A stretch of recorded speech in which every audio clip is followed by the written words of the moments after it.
వీడు ఆడ పోయి బట్టలు ఇప్పి చూపిస్తాడు, డ్రాయర్ మీద చూపిస్తాడు, అవి లేకుండా చూపిస్తాడు, ఆ అందాలు చూపిస్తాడు. వీళ్ళు చూడండి, ఇవి చూడండి, ఇవి చూడండి, ఎంత ఉన్నాయి చూడండి, ఇవేందో చూడండి.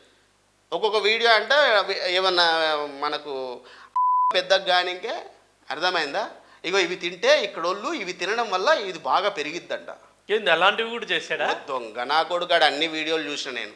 అసలు వీడెందుకు వీళ్ళని టార్గెట్ చేస్తుండని చెప్పి అక్కడ పోతే ఇంత పెద్దగా అయిద్దంట, అది కూడా చూపిస్తాడు. ప్రతి వాడు ఇప్పుడు మంచి గురించి చెప్తే ఓకే, వాడు మంచివాడు తమ్ముడు. వీడు చెడు కూడా చెప్తున్నాడు కదా, మనకి తెలుసు చెడు చెప్తేనే ఎక్కువ వ్యూవర్స్ వస్తారు, ఎక్కువ ఫాలోవర్స్ వస్తారు, ఎక్కువ యూత్ నన్ను అట్రాక్ట్ అవుతారని. మంచి గురించి చెప్పమను, వానికి దమ్ము ఉంటారే నువ్వు ఇండియాకి వచ్చి ఇండియా కల్చర్ గురించి ఇండియా గురించి నువ్వు ఫేమస్ అయ్యి నువ్వు ఆ వీడియో పెట్టరా, నువ్వు వేరే కంట్రీలో ఏమైనా చూస్తారేమో చూద్దాం.